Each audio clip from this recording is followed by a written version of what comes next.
বেড়াতে গিয়েছিলাম, ও মা, হেতির ঘরের হাতাহেতিরা শুধু আমার দিকে তাকায় থাকে। ও মা, মনে হয় যে আমি আসমান থেকে বিশ্ব সুন্দরী পরি নামিয়ে আসছি। আর দেখার মতন কেউ নাই, শুধু আমাকেই দেখতে হবে, বুঝছেন?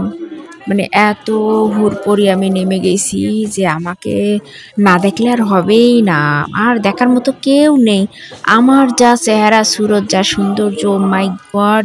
আমার দিকে না দেখলে দেখবেটা কার দিকে কন দেখি বন্ধুগণ?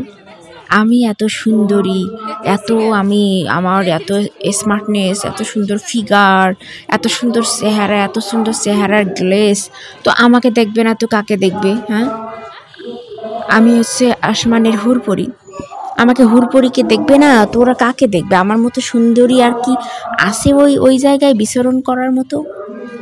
তো আমার দিকে না দেখবে তো তারা কাকে দেখবে? আমাকেই তো দেখবে, তাই না? তো এখানে রাগ করার কি আছে? একে জানেন না, সবাই তাতা হয় আমার দিকেই তাকাচ্ছে, মানে যে কত সৌন্দর্য আমার চারিদিকে খালি টুপলে টুপলে পড়তেছে। ওরে মা, এত বছর আমার সৌন্দর্য যে কোথায় ছিল আল্লাহ জানে।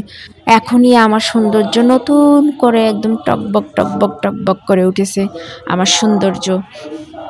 এই জন্য দেখতে হবে এই বয়সে, মানে আমার, মানে কি বলে ওটাকে, একটা বয়স থাকে না দেখার, সেই বয়সটাতে আমি এখন পৌঁছে গেছি। ওই যে মানে একটা তো কচি বয়সে বুঝছে নি, কচি বয়সে পৌঁছে গেছি। এই জন্য আমাকেই শুধু দেখতে হবে, আর কাউকে দেখতে হবে না। আর দেখার মতন কেউ নেই।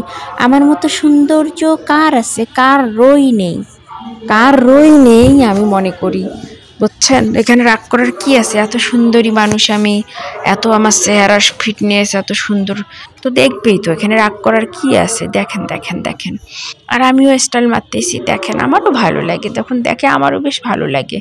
সেই নিজেকে একদম গর্বিত মনে হয় যে আমি আসলে এত সুন্দরী যে আমার দিকে সবাই তাকিয়ে থাকে। পার্কে যাই আর যেখানে বেড়াইতে যাই, মার্কেটে যাই, যেখানেই যাই না এখন, শুধু আমার এদিকে তাকায় থাকে।